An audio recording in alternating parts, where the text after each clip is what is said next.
Distance is a sign of apathy, but in avoidance psychology, distance is a coping mechanism for attachment overload. Think about that. The very presence of love, the very connection you're dying to offer is what floods them. And so they run, not because they want less of you, but because they don't know how to hold the weight of what they're feeling. And let's be clear, this doesn't excuse emotional neglect. This doesn't mean you tolerate breadcrumbs or emotional manipulation. But what it does mean is that when an avoidant goes silent, you need to understand the why, not for them, but for you. So you don't internalize their withdrawal as a reflection of your worth. Their silence isn't your failure, it's their inner chaos. In fact, silence is often the avoidance paradoxical love language. It's clumsy, it's backwards, it's broken, but it's real. Because in their world, avoiding you isn't forgetting you. It's them fighting to contain you in their mind without letting you destroy the emotional order they've clung to their whole life. So when they go quiet, don't just ask, why aren't they speaking? Ask instead, what are they trying not to feel? Because if silence is the shield, love is the sword that pierced through it. Let that sink in. So let's talk about something deceptively simple. Those small, seemingly meaningless moments where an avoidant pops up in your world. A random, hey, out of nowhere. A like on your story. Watching your content without ever engaging. Most people brush this off as nothing, an accident, a glitch in the matrix. But what if I told you those micro interactions are not accidental at all? What if they're actually emotional SOS signals sent from someone who's too scared to speak in full sentences? Here's the raw truths. When an avoidant checks in without connecting, they're not reaching out because they're ready to reattach. They're reaching out because they can't detach. That difference matters. They're trying to touch you without holding you. Stay close enough to not feel abandoned, but far enough to not feel engulfed. It's a survival tactic disguised as apathy. You've got to understand how emotional intimacy feels to someone who has built their identity around self-reliance. Connection feels like exposure. It feels like standing naked in the middle of a battlefield. No weapons, no armor, no exit plan. So instead of vulnerability, they substitute proximity. Instead of conversation, they offer presence from a distance. They stay close enough to know, but not close enough to risk anything real. This is the classic psychological push-pull dynamic. What you're seeing isn't confusion. It's conflict, a war between their need to connect and their reflex to protect. When an avoidant person sends that hey, they're not just testing the waters with you, they're testing themselves. Can I handle contact? Can I control my emotions this time? Can I be near her without losing myself again? It's emotional breadcrumbing, yes, but it's not always manipulative. Sometimes it's the only strategy they know. They've been conditioned, often from childhood, to believe that direct communication leads to pain, that open expression leads to rejection. So instead, they hide their feelings behind safe gestures. A comment on your post, an emoji, a short message at midnight. These aren't empty actions. These are emotional Morse code. I miss you, I think about you, but I can't say it because saying it makes it real. And real terrifies me. Here's where it gets deep. An avoidance core fear isn't just emotional closeness, it's emotional dependency. The moment they realize you affect their mood, their peace, their identity, the panic sets in. That's when they go dark. That's when the breadcrumbs show up. Because staying out of your life entirely is unbearable, but coming back in fully is overwhelming. So they choose a middle path. Unspoken connection, silent reach outs, ghostly presence, and most people misinterpret this as indifference. But indifference doesn't check your stories at 2 a.m. Indifference doesn't reappear after silence. Indifference doesn't maintain invisible ties. This isn't detachment. This is suppressed attachment. And it's a completely different emotional ecosystem. They love you, but they've buried it under layers of fear, pride, and survival instinct. What looks casual to you is calculated to them. What looks weak to you is strategic to them. They're trying to control love by controlling how they love. And the irony, they lose control every time they reach for you. So if they're checking in without connecting, know this, you're still in their emotional orbit. You haven't been forgotten, you've been compartmentalized. And that's not rejection, it's a sign of how dangerously deep their feelings run. The question isn't, are they thinking about you? The question is, can they handle what they feel when they do? Remember this, the avoidant doesn't reach out to reconnect, they reach out to remember.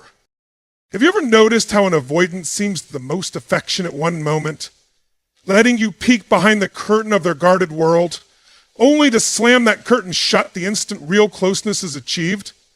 That sudden chill feels personal, like a slap of rejection. But the paradox is this, the retreat usually signals the precise moment love becomes undeniable for them. When an avoidant feels safe enough to relax their vigilance, even briefly, their nervous system reads that safety as loss of control. The experience of emotional security you crave is for them a flashing red warning light. Danger. True intimacy detected. Psychologically, this stems from what attachment researchers call a deactivating strategy. Think of it as an internal emergency brake wired into their relational circuitry. The moment their heart rate quickens in response to authentic connection, the brake slams down. They pick a fight over nothing, claim they need space, or dive into work with monastic obsession. These behaviors aren't meant to punish you. They're attempts to regulate an internal panic we rarely see on the surface. Philosophically, you could say they're protecting the sovereignty of the self. Love threatens the borders of the identity they worked years to fortify. Any sign that you might cross those borders by being consistently warm, accepting, or simply present activates an existential defense. If we exist, where do I end? Now here's the counterintuitive mystery. If you didn't matter, there would be no need for such defenses. An avoidant doesn't waste energy erecting walls against strangers. They only invest in armor where the stakes are highest, where attachment feels primal, where losing the other would feel like losing oxygen. Your closeness surfaces the very wounds that created their avoidance in the first place. Childhood moments where need met rejection, vulnerability met ridicule, dependency met abandonment. In the echo chamber of memory, the mind declares, never again. So when you step into the space those old echoes still occupy, the reflex is to shove you out before history repeats itself. But there's a deeper layer. Self-sabotage is also an unconscious test. They're asking, will you still choose me if I'm difficult, if I'm erratic, if I make intimacy labor instead of gift? They don't articulate it, but they're searching for proof that your care can survive their chaos. The tragedy is that the very test designed to confirm love often destroys the conditions where love thrives.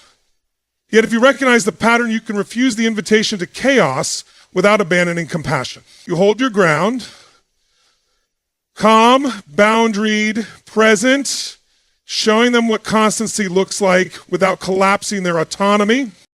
Notice the paradox. The closer you get, the more they pull back, and the pullback itself is evidence you are getting closer. That means your presence is touching nerves no one else has reached. Yes, it hurts. Yes, it's confusing, but understanding transforms pain into information. Now you can decode their withdrawal. My nearness just triggered their emergency system. This is proof of depth, not lack. With that lens, you stop chasing and start observing. You let the brake engage without internalizing the squeal. You give space without disappearing. You model regulated intimacy, proximity without pressure. In that regulated space, they can slowly learn that staying doesn't equal drowning. None of this suggests tolerating chronic disrespect, Boundaries are the oxygen mask you both need. But when the first cold front blows in after a heat wave of connection, pause before you interpret it as final winter. Remember that what feels like rejection is often the nervous system's awkward declaration, I feel too much. If you can meet that declaration with steady self-respect, you give the relationship its only real chance to evolve beyond the reflex of retreat. So the next time they push you away right after opening up, see it for what it is, evidence that love has crossed the threshold of their defenses and they're scrambling to survive. Leave them wondering how you stayed calm in the storm and watch how curiosity begins to replace fear. Let me draw back the curtain on one of the most misunderstood behaviors in an avoidant partner. The illusion of forgetfulness. They act as if your birthday slipped their mind, as if they can't recall the song that played on your first road trip, as if your favorite coffee order was never registered. But behind that poker face is a mind running a private archive of astonishing precision. An avoidant survival system relies on pattern recognition, tracking conditions, moods, micro-expressions, because control is their primary currency. So while they give you a casual shrug, their subconscious is stitching together a high-resolution map of you.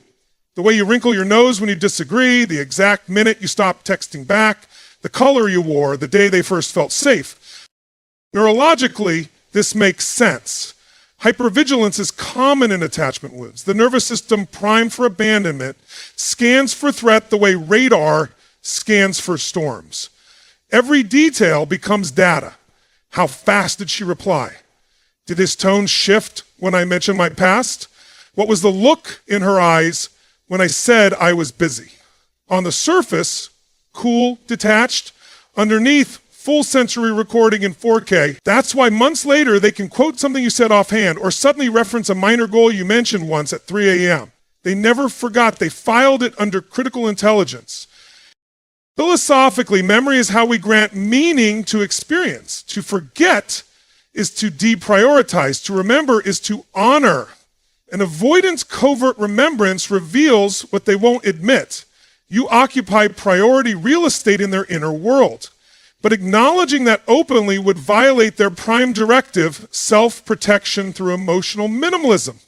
So they disguise memory as coincidence. Oh, I just happened to pass that bakery you love and grabbed your favorite pastry. Nonsense! They planned that detour. The gesture is their encrypted confession. I know you. I study you. You matter more than I can handle. Because of selective amnesia also serves a defensive function. If they admit they remember, they risk being accountable for caring. Caring invites obligation, and obligation threatens autonomy. Better to pretend ignorance than to risk the vulnerability of responsibility. But watch their actions in crisis. The second you withdraw, they notice instantly. They don't need reminders. Their nervous system hits the alarm, cataloging the date, the hour, the digital breadcrumb, the signal to your distance. Why? Because your absence jeopardizes the equilibrium they've engineered. You think they're indifferent, but inside they're scrambling. Why did she go quiet on May 4 at 11:07 p.m.? What did I miss? Understanding this helps you set boundaries without taking their facade at face value. When they feign ignorance, don't argue, simply note the incongruence. Hold your standard. I know you remember. When you're ready to be honest about that, we can talk. You neither shame them nor collude with the charade. That stance, steady, respectful, but unyielding, invites them into a different relational ethic, one where memory is shared instead of hidden. Remember, the goal isn't to extract constant proof of their recollection. It's to recognize that their memory already proves the depth of their attachment. Your task is to live by your own truth, not beg for theirs. When you stop arguing over whether they remember, you free yourself to observe how they use that memory to connect or to control, to comfort or to evade. From there, you decide what you'll allow. So the next time they act like the past evaporated, trust what you've seen. Their silence is filled with details, their eyes are photographic lenses, and their heart, though barricaded, is recording every moment you share. And here's the takeaway that can change the way you show up. Their hidden memory of you is undeniable evidence of impact. Use that knowledge to stand tall, not to chase. Let's go deeper into the part most people miss, the tension that builds in an avoidant person when they watch you rise. Not when you beg, not when you chase, but when you finally turn your energy inward. When you stop performing for their approval, stop orbiting around their silence, and start expanding in your own life. That is the moment their emotional system short circuits. See, most people assume avoidants only value distance, but what actually destabilizes them is not distance, it's your independence without resentment. It's when you detach with dignity, not drama. That's when the game they've subconsciously played loses its structure. You're not punishing them. You're just evolving beyond their emotional reach. And here's the irony. The more emotionally self-contained you become, the more they feel the weight of what they're losing. Not because they're suddenly more available, but because for the first time, they're confronted by something that terrifies them more than closeness: irrelevance. Understand this. Avoidants aren't afraid of being alone. They're afraid of no longer mattering. You becoming emotionally self-sufficient challenges their internal narrative that says, I'm safest when I don't need or get too close to anyone. When you stop needing them, they can't place themselves in the hero or the escape role anymore. You've dismantled the entire psychological scaffolding they built their identity on. This shift in dynamic hits them hard because philosophically it confronts their ego structure. The avoidant ego thrives on control of space, of pace, of perception. They were comfortable when you were anxious, seeking, always knocking on a door they could choose to open or ignore. But now, you're not at the door, you've walked into a different room entirely. That's when they start doing things that contradict everything they've said. A vague message, a memory sent your way, a question that doesn't need to be asked, except it does. Because it's not about the answer. It's about checking the temperature. Are they still on your mind? Do they still affect you? The more grounded you become, the more transparent their emotional confusion becomes. They'll try to reassert old roles, initiate small dramas, or act as if nothing changed, but it did. You did. And that unsettles them because they didn't expect you to grow without their permission. But independence isn't rebellion, it's reality. You rising is not an act of revenge. It's a return to your center. And here's where you gain your greatest power. When you grow with love, not spite. When your silence isn't punishment, it's peace. When your transformation isn't a strategy, it's truth. That's when the avoidant begins to feel the gravitational shift. Not because you pushed them, but because you pulled your energy back. And when they feel that absence, not the loud absence of anger, but the silent absence of emotional dependency, it echoes louder than anything you could have said. This is where they begin to reflect, not in the heat of the fight, but in the quiet after. When your absence is no longer reactive, but radiant. You've moved forward, and now their inner world has to recalibrate. And whether they return or not, something has shifted forever. They now know you are not waiting, you are becoming. So the next time you think they're unaffected by your glow up, your boundaries, your new silence, think again. Avoidants don't chase validation, but they do feel the tremble when someone they care for no longer orbits their fear. They may not say it, but deep down they're asking, how did she outgrow my silence?